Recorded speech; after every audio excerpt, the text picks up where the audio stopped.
घमंडी ससुराल की। रमा को शादी के बाद भी पढ़ाई लिखाई का बड़ा ही शौक था। वो टीचर बनना चाहती थी। रमा का ससुराल शहर के सबसे अमीर घरों में से एक था, पर साथ ही उसके ससुराल वालों को अपने बिजनेस और पैसों का बड़ा ही घमंड था। शादी के कुछ वक्त बाद रमा अपनी सास के पास अपनी नौकरी की बात करने जाती है। अरे रमा, तू यहाँ? क्या हुआ? सब ठीक तो है ना? जी मम्मी जी, सब ठीक है। मम्मी जी, आपसे कुछ बात करनी थी। अरे रमा, अब तू बात करने को भी पूछेगी क्या? बोल पगली, जो भी बोलना है। मम्मी जी, अब तो शादी को काफ़ी समय भी हो गया है और घर में सभी काम के लिए नौकर लगे हैं। मैं सारा दिन घर पर बोर हो जाती हूँ मम्मी जी। मैं नौकरी करना चाहती हूँ। अरे, ये क्या बोल रही है तू? नौकरी? क्या कमी है तुझे रमा? तुझे पता नहीं, हमारा बिजनेस शहर का सबसे बड़ा बिजनेस है और तू नौकरी की बात कर रही है। लोग क्या सोचेंगे कि इतना बड़ा बिजनेस, इतना पैसा होने का भी क्या मतलब, जब घर की बहू को भी नौकरी करके खुद का खर्चा उठाना पड़ रहा है। नहीं रमा, तू बिल्कुल नौकरी नहीं करेगी। पर माँ जी, मैं टीचर बनना चाहती हूँ। पागल हो गई है बहू? इतने बड़े बिजनेसमैन की पत्नी और बहू टीचर? देख रमा, तुझे पैसे चाहिए तो मैं तुझे देती हूं, पर ये नौकरी की बात तो अपने दिमाग से निकाल दे। और जो सारा दिन वो किताबें पढ़ के तू अपना दिमाग खराब कर रही है ना, उसे भी दूर फेंक दे। मम्मी जी, पर समझिए तो। रमा, देख, अगर तुझे यही बात करनी है तो चली जा यहां से, वरना मैं आज तुझे राहुल से बोल के तेरे मायके वापस भिजवा दूंगी, फिर वहीं गरीबों की जिंदगी में सड़ना। रमा छोटा दिल करके वहां से चुपचाप अपने कमरे में वापस चली जाती है। कुछ वक्त बाद रमा का पति राहुल कमरे में आता है। अरे रमा, क्या हुआ? इतना शांत क्यों हो आज? क्या हुआ, मैडम को शॉपिंग पे जाना है क्या? नहीं जी, बस यूं ही। अरे बोलो भी रमा, तुम्हारा यूं शांत रहना मुझे अच्छा नहीं लगता। रमा पति के सामने नौकरी करने की बात रखते हुए कहती है, सुनिए ना, मैं नौकरी करना चाहती हूँ। मम्मी जी से इस बारे में बात हुई थी, लेकिन उन्होंने साफ इनकार कर दिया। इसलिए मैं आपकी सहमति चाहती हूँ।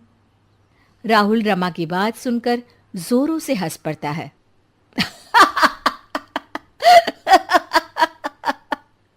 अरे रमा, तुम पागल तो नहीं हो गई हो? तुम्हें नौकरी करनी है?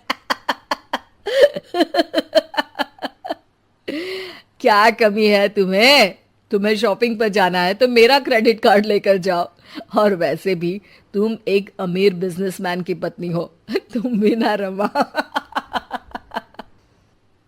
रमा राहुल के सामने नौकरी करने की जिद करती है। पर सुनिए तो, मैं नौकरी पैसों के लिए नहीं, अपने लिए करना चाहती हूँ। मेरा बचपन से टीचर बनने का सपना था। मैं उस सपने को पूरा करना चाहती हूँ। पागल हो चुकी हो तुम। बिल्कुल पागल। राहुल भी माँ की भाषा बोलता है और रमा के सपनों का मजाक उड़ाकर सो जाता है। रमा फिर से अपना दिल छोटा करके सो जाती है। अगले दिन सुबह रमा मम्मी जी से कहती है, मम्मी जी, मैं पास वाले बाजार तक जा रही हूँ। ठीक है बहू, पर शाम को जल्दी लौट आना। जी मम्मी जी। रमा सामान लेने मार्केट जाती है। तभी उसे रास्ते में एक पोस्टर दिखता है जिस पर लिखा होता है, टीचर की जरूरत है। रमा उसे देख बहुत खुश हो जाती है और बिना सोचे वहां चली जाती है।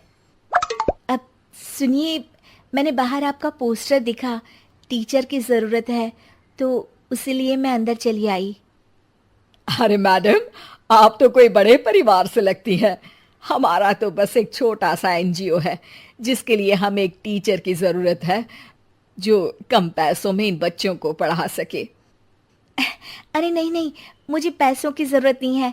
मैं बस इन बच्चों को पढ़ाकर टीचर बनना चाहती हूँ। अच्छा मैडम जी, अब कल सुबह से रोज आ जाइएगा। रमा वहां से चली जाती है। अगले दिन, मम्मी जी, मेरी सहेली नई किटी पार्टी खोल रही है, तो मुझे कुछ दिन रोज उसके यहाँ जाना है। क्या मैं जा सकती हूँ मम्मी जी? सासू माँ खुश हो जाती है। अरे वाह रमा, किटी पार्टी, मैं भी चलती हूँ तेरे साथ।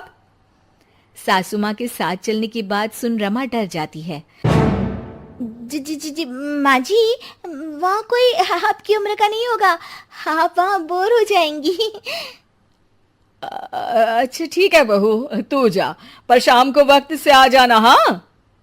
रमा सासू माँ से झूठ बोल बच्चों को पढ़ाने निकल जाती है।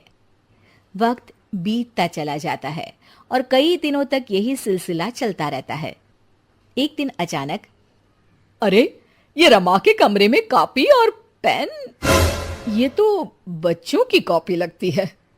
रमा, ओ रमा, तेरे कमरे में ये बच्चों की कॉपी और पेन कहां से आया? रमा डरती हुई वहां आती है। जी जी मम्मी जी, वो बुक ना शायद मेरी सहेली के बच्चों ने रख दी होगी, तभी आज बैग खोलते वक्त यहीं रह गई। सासू माँ रमा की बात सुन शक में आ जाती है। अगले दिन जब रमा घर से बच्चों को पढ़ाने निकलती है तो सासू माँ रमा का पीछा करती है। अचानक सासू माँ रमा को स्कूल में रंगे हाथों पकड़ लेती है। ओह माय गॉड, तो ये थी तेरी किटी पार्टी। मेरे तो कर्म ही फूट गए जो ऐसी बहू मिली। क्या मुंह दिखाएंगे हम दुनिया वालों को जब उनको ये बात पता चलेगी कि इतने बड़े बिजनेसमैन घर की बहू छुप के यहां नौकरी कर रही है। ओह गॉड, ये सब देखने से पहले मैं मर क्यों नहीं गई? तूने तो हमारा नाम ही डुबो दिया। चल घर, अभी बताती हूं तुझे। सासू माँ गुस्से में रमा को घर ले ही जा रही होती है कि तभी वहां स्कूल का मैनेजर आ जाता है और रमा से कहता है, मैडम जी, आपका बहुत बहुत धन्यवाद। आज आपकी वजह से हमारे एनजीओ के बच्चों ने शहर में टॉप कर हमारे एनजीओ का नाम रोशन किया है। आपका शुक्रिया मैडम जी। इतने अमीर परिवार से होने के बावजूद भी आपने बिना पैसों के इन बच्चों को पढ़ाया। जब तक आप जैसे लोग इस दुनिया में हैं, कोई गरीब का बच्चा पढ़ाई में पीछे नहीं रहेगा। मैनेजर की बातें सुन सासू माँ का रमा के प्रति दिल पिघल जाता है और वो रमा से कहती है, बहू, तू कल से रोज इन बच्चों को पढ़ाने जा सकती है, पर साथ ही इन बच्चों के लिए नए कपड़े और किताबें भी ले जाना। इन बच्चों की पढ़ाई में कोई कमी नहीं होनी चाहिए। सासू माँ की बातें सुन रमा खुश हो जाती है और फिर से बच्चों को पढ़ाने में लग जाती है, पर अब छुपाकर नहीं, खुलेआम।